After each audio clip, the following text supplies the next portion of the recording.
자식들이 전화를 빨리 끊으려고 하나요?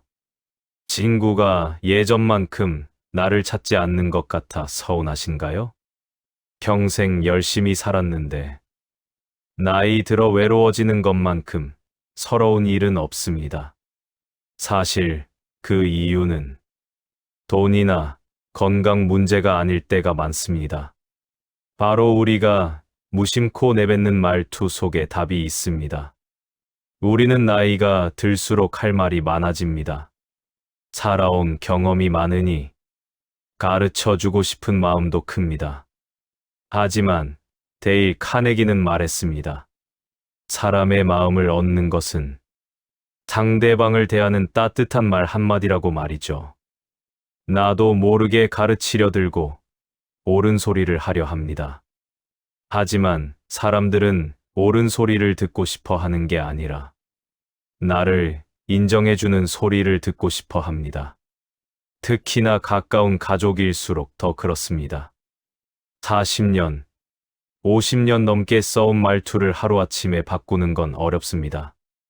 하지만 딱 3가지만 기억하고 실천해 보세요. 이 3가지만 지켜도 여러분 주변에는 다시 사람들이 북적이기 시작할 겁니다. 며느리가 먼저 전화를 걸어오고 손주들이 할머니, 할아버지 집에 놀러 가고 싶다고 조르는 기적이 일어납니다. 이건 단순히 말을 예쁘게 하는 기술이 아니라 내 남은 인생을 품격 있게 만드는 최고의 투자입니다. 오늘 들려드릴 이야기는 여러분의 남은 인생을 통째로 바꿔줄 기적의 대화법입니다. 30분 동안 저와 천천히 대화한다고 생각하시고 끝까지 들어보세요. 다 듣고 나면 여러분의 마음을 치유하고 관계를 회복하는 시간이 될 것입니다. 첫째, 바로 비판하지 않는 것입니다. 우리는 누군가 잘못된 행동을 하면 바로 잡아주고 싶어 합니다. 특히 내 자식이나 가까운 친구라면 더 그렇습니다. 그건 내가 틀렸어 라고 말하는 것이 사랑이라고 착각합니다. 왜 그렇게 생각하니? 라고 따지는 것이 관심이라고 생각합니다. 하지만 카네기는 단호하게 말합니다. 비판은 아무런 효과가 없을 뿐만 아니라 상대의 자존심에 상처를 줍니다. 사람은 논리적인 동물이 아니라 감정적인 동물이기 때문입니다. 비판을 받은 사람은 자신의 잘못을 이유치기보다 자신을 방어하기 급급해집니다. 오히려 비판한 사람을 미워하고 원망하게 만듭니다. 비판은 부메랑과 같아서 날려보내면 반드시 나에게 다시 돌아옵니다. 내가 남을 깎아내리면 그 화살은 결국 나를 향하게 된다는 사실을 기억해야 합니다. 상대방을 정말로 바꾸고 싶다면 비판부터 멈춰야 합니다. 예를 들어 명절에 아들 내외가 왔는데 며느리가 요리를 서툴게 한다고 해봅시다. 너는 아직도 간을 못 맞추니? 라고 한마디 던지면 관계는 거기서 끝입니다. 내 입장에서는 가르쳐주는 것이지만 며느리에게는 비수 같은 비판입니다. 이때 비판 대신 사정을 이해해 보세요. 직장 생활하느라 요리할 시간이 없어서 힘들겠구나 라고 생각하는 겁니다. 오죽하면 그랬을까? 라는 이 한 문장을 마음속에 새겨보세요. 상대방의 입장이 되어보면 비판할 일이 눈에 띄게 사라집니다. 우리는 모두 완벽하지 않은 인간입니다. 나 또한 누군가에게 비판받을 실수를 하며 살아왔습니다. 비판을 멈추면 인생에서 싸울 일의 90%가 즉시 사라집니다. 비판은 사람의 영혼을 죽이지만 이해는 사람의 마음을 살립니다. 이제 누군가의 잘못이 보일 때 입을 떼기 전 딱 3초만 참아보세요. 그럴 수 있지 라고 생각하며 상대를 품어주는 어른이 되어보세요. 그것이 바로 어른다운 여유이며 카네기가 말한 최고의 지혜입니다. 둘째, 비난을 멈추는 것입니다. 살다 보면 일이 꼬이거나 누군가 실수를 할 때가 참 많습니다. 그럴 때 우리는 본능적으로 누구 때문이야 라며 범인을 찾습니다. 당신 때문에 일이 이렇게 됐잖아 라고 소리치는 순간 관계는 금이 갑니다.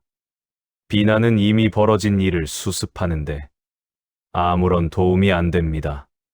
비난을 받은 사람은 잘못을 고치기보다 자신을 정당화하는데 에너지를 씁니다. 카네기는 비난이란 무익한 짓이며 인간의 지능을 마비시킨다고 했습니다. 가까운 배우자나 자녀에게 던진 비난은 평생 지워지지 않는 낙인이 됩니다. 서운함이 쌓여 비난이 나갈 때 상대방의 마음은 썩어 들어갑니다. 비난은 결국 나 자신을 고립시키는 가장 빠른 지름길입니다. 인생 후반전에 가장 무서운 적은 바로 내 입에서 나가는 비난의 말입니다. 상처받은 자존심은 시간이 흘러도 결코 쉽게 회복되지 않습니다. 노년에 홀로 남겨지는 사람들의 공통점은 주변을 끊임없이 비난했다는 것입니다. 비난의 유혹이 올 때 우리는 위대한 성인들의 지혜를 배워야 합니다. 링컨 대통령도 젊은 시절에는 남을 조롱하고 비난하는 편지를 즐겨 썼습니다.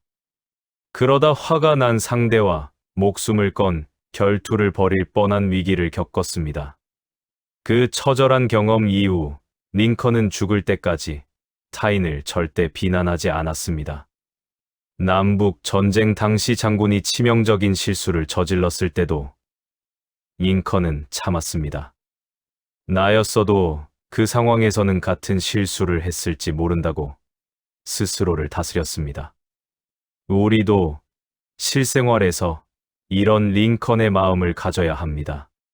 친구가 투자에 실패해서 돈을 잃었을 때 내 말 안 듣더니 라고 하지 마세요. 이미 스스로 자책하며 밤잠을 설치고 있는 사람에게는 격려가 필요합니다. 많이 힘들지 기운내. 돈은 다시 벌면 돼. 라는 말이 그 사람을 내 편으로 만듭니다. 잘못을 저지른 사람은 이미 자신의 실수를 가장 뼈아프게 느끼고 있습니다. 비난하는 사람은 주변의 적을 만들고 격려하는 사람은 든든한 동지를 만듭니다. 따뜻한 격려 한마디가 상대방의 인생을 다시 일으켜 세울 수 있습니다. 품격 있는 사람은 실수를 감싸주는 넓은 가슴을 가진 사람입니다. 셋째, 불평을 멈추는 것입니다. 나이가 들면 몸 여기저기가 아프고 세상 돌아가는 꼴도 마음에 안 듭니다. 그러다 보니 입만 열면 불평이 나옵니다. 날씨는 왜 이래? 물가는 왜 이렇게 올라? 요즘 젊은 애들은 왜 저래? 하지만 불평은 전염병과 같습니다. 내가 불평을 하면 내 기분이 가장 먼저 나빠지고 그 말을 듣는 사람들은 기가 빨려서 도망가고 싶어집니다.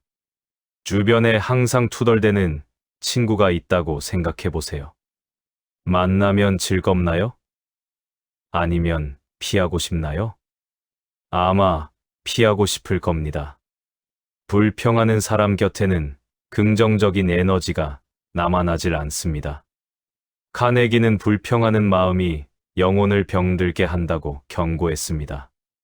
우리가 불평을 내뱉을 때 우리 뇌는 부정적인 상황에만 집중하게 됩니다. 불평만 늘어놓는 사람 곁에는 긍정적이고 밝은 사람이 머물지 않습니다. 결국 내 주변에는 똑같이 불평하는 사람들만 남게 되어 인생이 어두워집니다. 행복해서 웃는 게 아니라 웃어서 행복해진다는 말을 다시 새겨야 합니다. 불평은 내가 가진 소중한 행복들을 스스로 발로 차는 행위와 같습니다. 내 입에서 나가는 말이 내 노후의 풍경을 결정한다는 사실을 잊지 마세요. 불평의 고리를 끊는 유일한 방법은 아주 작은 감사를 찾아 입 밖으로 내뱉는 것입니다. 카네기는 우리가 가진 것의 90%에 집중하라고 말했습니다. 잃어버린 10%에 집착하면 불평이 나오지만 남은 것에 집중하면 감사가 나옵니다. 다리가 아파서 못 걷겠네 라고 불평하기보다 앉아 있을 곳이 있어 감사하다 라고 해보세요. 오늘 아침 따뜻한 국을 먹을 수 있었던 사실 하나에도 감사할 수 있습니다. 작은 일에 감사하는 습관을 들이면 여러분의 인상부터 온화하게 바뀝니다.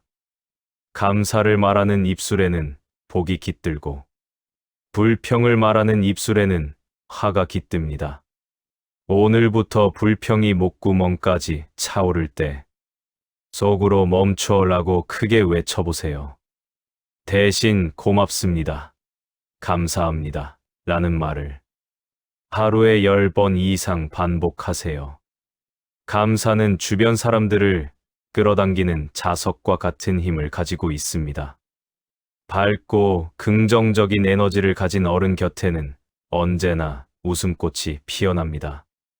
감사하는 마음이 습관이 되면 여러분의 남은 인생은 기적으로 채워질 것입니다. 이 인생 후반전을 바꾸는 3가지 기술을 알아봤습니다. 첫째, 비판하지 말기.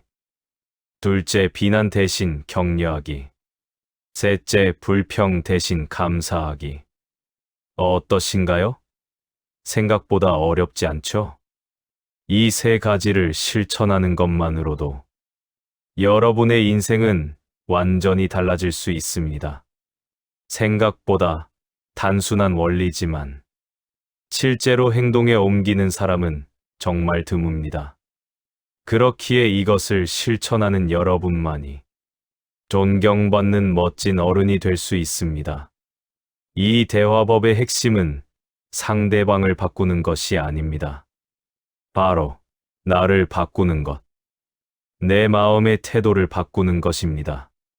내가 먼저 따뜻한 말을 건네면 세상은 나를 향해 더 큰 따뜻함으로 반응합니다. 처음에는 어색할 수 있습니다. 수십 년간 굳어진 말투가 쉽게 변하지 않을 겁니다. 하지만 포기하지 마세요. 자전거를 처음 배울 때처럼 자꾸 연습하다 보면 어느덧 나도 모르게 다정한 말투가 튀어나오게 될 겁니다. 여러분, 늦은 때란 없습니다. 오늘이 여러분의 남은 인생 중에서 가장 젊고 변화하기 좋은 날입니다. 오늘 들려드린 이 지혜를 가슴 속에 품고 딱 한 명에게만이라도 실천해 보세요. 배우자에게 수고했어. 자녀에게 믿는다. 친구에게 고맙다라고 전해보세요. 그 한마디가 여러분의 인생에 놀라운 변화를 몰고 올 겁니다. 여러분은 충분히 사랑받을 자격이 있고 멋진 어른이 되실 수 있습니다. 이 인생 후반전의 주인공은 바로 여러분 자신이라는 사실을 기억하세요. 여러분의 앞날이 꽃길만 같기를 진심으로 응원하겠습니다. 오늘 내용이 여러분의 마음에 조금이나마 와 닿았다면, 또 누군가에게 이 지혜를 나눠주고 싶다면 좋아요와 구독 부탁드려요. 여러분의 응원이 저에게는 큰 힘이 됩니다. 다음에도 더 깊은 지혜와 따뜻한 이야기로 찾아뵙겠습니다. 평안한 하루 되세요.